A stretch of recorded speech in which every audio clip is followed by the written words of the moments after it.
Today I'm presenting alongside Ivan, and we both work at NASA Harvest. So today we'll be talking about how Harvest develops and deploys data-efficient land classification models for agriculture. I'll start by introducing NASA Harvest. Harvest is NASA's food security and agriculture program, and it's led by the University of Maryland. Harvest's mission is to enable and advance the adoption of satellite Earth observations to benefit food security, agriculture, and human and environmental resiliency. One relevant project worked on at NASA Harvest is comprehensive land use classification. Why is understanding agricultural land use important? This is critical to ensuring that we can reliably and sustainably feed the world. For example, the Famine Early Systems Warning Network traps crop conditions using satellite imagery, and it's used by governments, relief agencies, and NGOs to monitor food insecurity in different countries. Crop maps are an important input to this crop monitor. At Harvest, we're trying to answer two key questions. Which crops are being grown and which crops are being grown there? These seem like super similar questions, so it's fair to ask why we split them up like this. A key difference between the two problems has to do with label acquisition. To illustrate this, I'll first talk about a project we did in Togo to identify where crops were being grown there. As part of the study, we collected some additional labels. We did this by having experts in satellite imagery label points remotely. 4 labelers labeled the same 350 points. There was unanimous agreement on 52% of the points and majority consensus on 87% of the points. So the takeaway is that it's hard but possible to look at a satellite picture of a place and determine if crop is growing there. This means that we can acquire labels throughout the modeling process for training and evaluation. On the other hand, if you ask the more specific question of which crop is being grown in this field, that becomes much more challenging. To qualify this, the pixels in white here are maize, and in gray are a different crop. It'd be extremely hard for a human to look at this and figure that out from satellite data. Instead, someone has to go to the field and look at what crop is being grown around them. This is a more expensive way to collect data, and it often means that we are more constrained in what data we can use. Unlike in the crop versus non-crop case, if our models don't work well, it's harder to just go out and collect more data. So now I've outlined the two challenges we're trying to tackle. I'll talk about the 4 steps that we've taken at Harvest to try and solve them.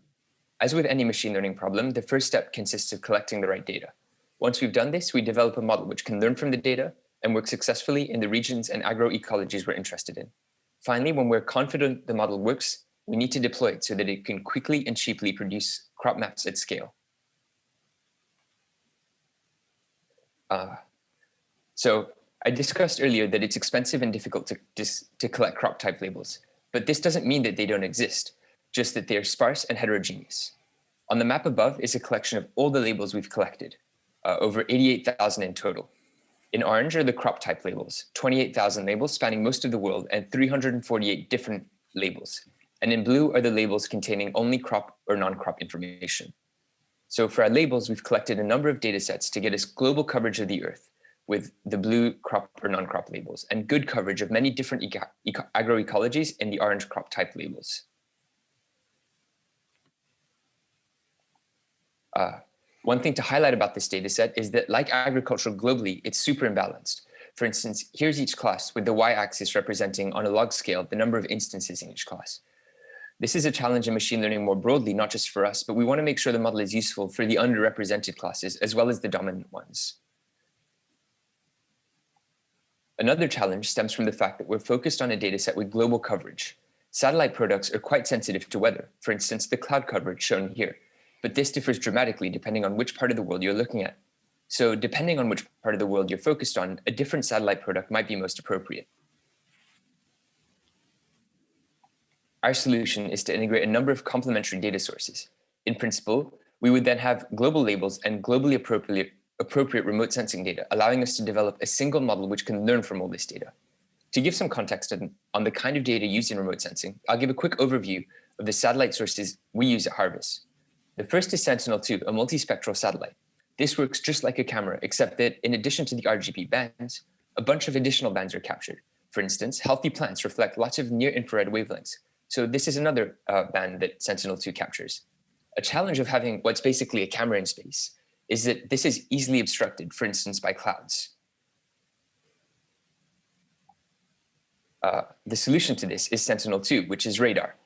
It sends radio waves with long enough wavelengths that they can see through clouds and measure what gets reflected back. This makes it sensitive to the geometry of what is below and to the water content of the ground below.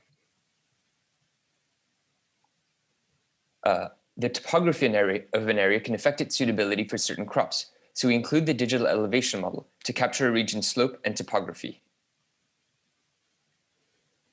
And finally, plants are sensitive to precipitation and drought stress, so we include those two variables using the ERA 5 global climatology model. To sum, we've gathered a global agricultural data set with the accompanying satellite information. It's imbalanced, and the crop type task we're trying to learn is something humans also have difficulty with. Also, because we're combining a number of satellite products into the input, the data is high dimensional. A final challenge is that although we have this global data set, what we ultimately care about is local performance. The hypothesis, which is ultimately true, is that learning from the global data will help local performance, but we need to make sure our model works well in local regions.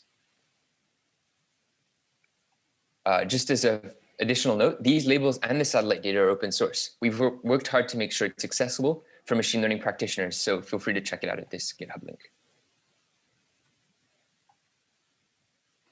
Okay, so now that we have this data set, we need to design some models which can learn from it. As I noted, it's a complex data set being used to solve a challenging task. How might we design models which can solve this? At Harvest, we adopted an iterative process, starting with relatively simpler tasks first. As I alluded to earlier in the presentation, in this case, the simpler task is the crop versus non-crop classification. The graph on the right is the satellite input data shown in 2 dimensions using t-SNE dimensionality reduction. In red is a specific crop, common bean, and in gray are different crops. In black is non-crop. Qualitatively, the non-crop points are much more segregated from the other points than the common bean is from the other crop. In addition to being an easier task for the model, crop versus non-crop has 2 other advantages. Firstly, humans can look at model predictions and interpret how well or poorly the model is doing. And because of this, we can also get more data relatively easily, meaning we can improve the model by adding data when it's doing poorly. Because we have so much control over the data, we can start with a relatively simple model, a 1-layer LSTM. Next, we start asking how we might be able to better learn from the global dataset or emphasize the area of interest to the model.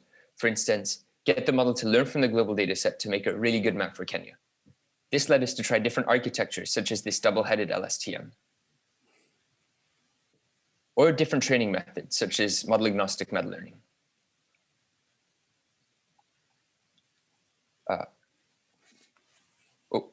So as our models become more able to learn from global datasets, we can start asking them to solve the relatively more challenging task of crop type classification, identifying a specific crop in a pixel.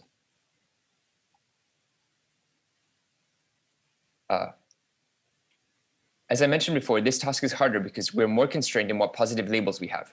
For the underrepresented classes, we might only have a handful of labels to learn from. In such situations, having the global dataset and a model which can learn from the global dataset becomes much more important.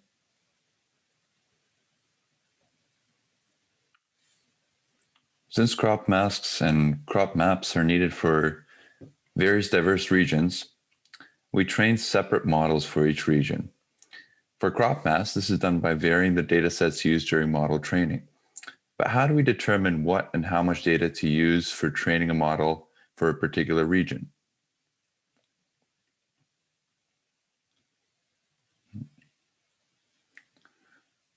So to assess what and how much data should be used to get the best model for a given region, we train several models using the same validation data set, but different training data sets. Recently, we have begun using the Grid AI platform, which makes it easy to train several models in parallel and compare the results using TensorBoard.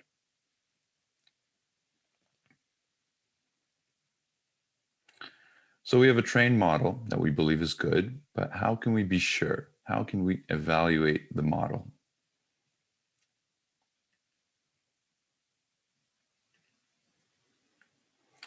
To check the performance of the model, we run the model on data outside of our training set and see if the model predictions are accurate. The data outside of our training set is known as the test set, and there are several methods that exist for generating test sets, each with their unique pros and cons. The first method is a traditional train test split. The pro is that it's low cost as you use your own data set, but the con is that it's not necessarily representative of the real world. The second option is to use a random sample. The pro of using a random sample for a test set is that it is representative of the real world, but the con is that it begins to cost a little bit more to generate this test set, and the minority class may have only a few examples. The third option, and often the most used or most recommended for mapping accuracy, is a random stratified sample. The pro of this method is that it's also representative of the real world, but the con is that it's even higher cost than the previous random sample, as we must have experts stratify the test set. The fourth option is a wall-to-wall test set. This is also representative of how the map will actually be used, but the con is that it's also high cost to generate, to label all of these points that are really tightly close together. Ultimately, it's important for the test set to be representative of the real world in order for the generated metric to be an estimate of the actual map accuracy.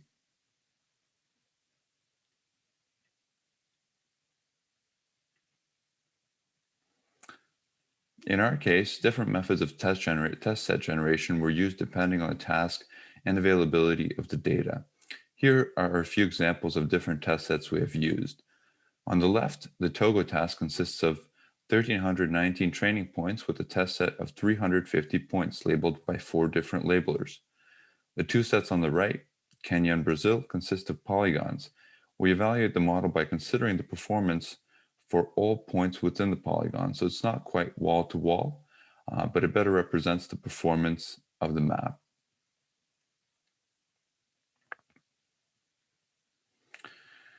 So we now have a trained model that we have evaluated and confirmed that it is in fact a good model. How can we use it? The easiest way to use the model is to run it on your own computer. But if your fan starts turning on or the computer restarts, you might have to run it on a computer from AWS or Google Cloud, which has some more power and space.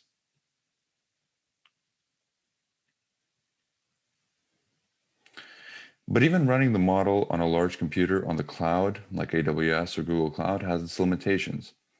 If we have to use a model to do inference over huge regions, we have to begin looking at the advantage of deploying a model using a scalable cloud architecture. So that's what we did. We used our model to generate a Rwanda crop mask using a single large computer from AWS. And then we compared it to using our model to generate a Rwanda crop mask using a scalable cloud architecture that we developed on Google Cloud. So here's how the two compared. Deploying our model using a scalable cloud architecture resulted in significant time savings. Using a single computer meant the model could only process one satellite data tile at a time. So we'd pass one tile to the model, wait for the prediction, then pass the next tile to the model. On the other hand, our cloud architecture would scale the amount of models based on the amount of tiles we had. So we'd pass 20 tiles and 20 identical models would be used to make a prediction for each tile.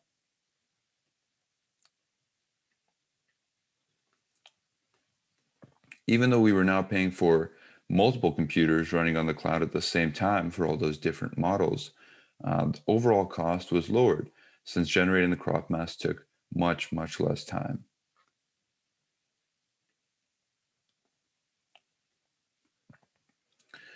So what is this scalable architecture that we used for our model? At a high level, our inference architecture can be thought of as a black box where the user enters the bounding box for which they want to generate the map, the model that they would like to use, and the year for which the map should be made. The output of this black box is the crop mask for the bounding box specified by the user. So now we'll open up the black box and take a look inside. Essentially, the inference process for models using satellite data can be broken down into 3 main components. First is obtaining the data. Second is running the actual model. And 3 is processing predictions.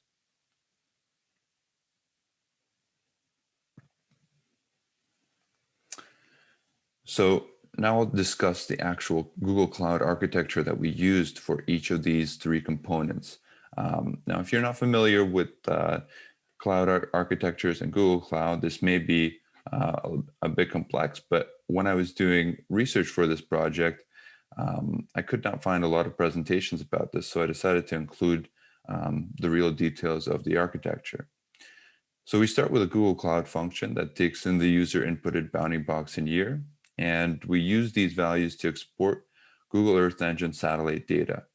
The satellite tiles are exported into a Google Cloud bucket. Storing the files in a bucket is another way that we save a lot of money, because if we are using a single computer, we have to use something called a virtual machine instance volume, which is often, which takes a big cost.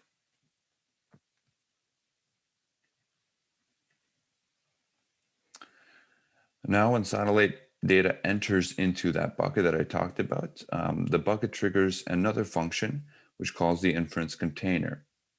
The inference container is a deployed Docker container which runs an optimized version of the model using the TorchServe library. Deploying the Docker container using Google Cloud Run allows it to scale from 0 to 1000 by default based on the demand. This is very handy, as it means once an inference job is done, you no longer need to pay for the resource as it scales down to 0. The prediction from the container is uploaded to a separate bucket. Over here you can see it's called the crop mask unmerged preds.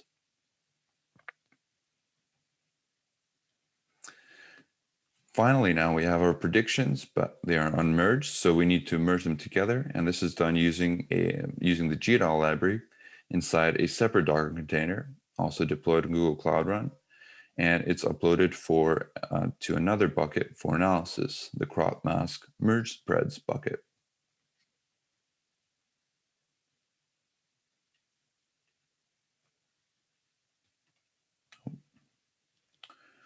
So altogether, this architecture allows for fast and cost-efficient inference, as we saw with the graphs presented earlier. And this sort of architecture can serve as an example for further inference workflows, especially ones that need satellite data using Google Earth Engine.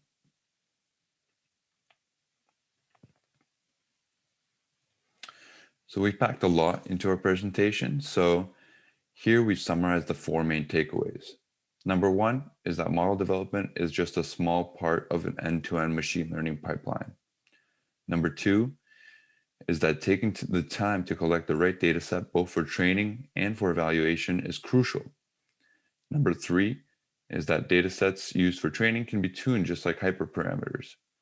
And number 4 is that deploying models using cloud resources can greatly reduce cost and runtime. So that's all for our presentation on developing and deploying data-efficient models for agriculture. We hope you learned something new and would be more than happy to continue the discussion on this subject. Thank you. Thank you, Ivan and Gabriel. We have 2 questions already so far. The first one is why you chose the LSTM as the first model. Yeah, that's a good question. In satellite data, the temporal connections, so the evolution of a space over time, is much more important than the spatial connections. And there's been a bunch of research that has shown that if you have a model which can capture both space and time, the model will focus on time, and most of its parameters will be used to learn the time relationship. So the LSTM was a lighter way for us to be able to capture that information. See, so you have basically then images over a period of time of the same region, and then can process that with an LSTM. Is that how that works? That's correct, yeah. Okay, all right. And another question also by Wissam, how do you maintain your models and how often do you retrain them? So basically hand in hand with that would be, how often do you also get new data? Yeah, I can feel that one potentially. We don't really have an organized structure, like, for example, retraining once every month or once every week. We have particular focus areas or areas where we need to generate accurate crop masks. And so we're kind of actively on the lookout for new data in those regions. And as we collect that new data, we retrain the model, and we see how much the score goes up. If we see significant boost in the score, then we decide to generate a new crop mask. Okay. Right. Thank you. One last question before we have to wrap up. I was wondering, so you showed that you sort of open sourced the system or the framework. Is there anything to be said about the data policy? I'm wondering if you take satellite images of certain countries, maybe in Africa, could that be some, let's say, intelligence that could be also used against countries, and who owns basically this data? And is there some danger in that? Yeah, that's a great question. So the satellite imagery is all open source. We use the data sources I described, like Sentinel-1 and Sentinel-2. These are provided by the European Space Agency globally, so global coverage, and they're open source already. So we're not providing any satellite data that isn't already accessible. And in terms of the agriculture labels that we collected, we've made sure that they're all open source licenses. So there's no data infringement there either.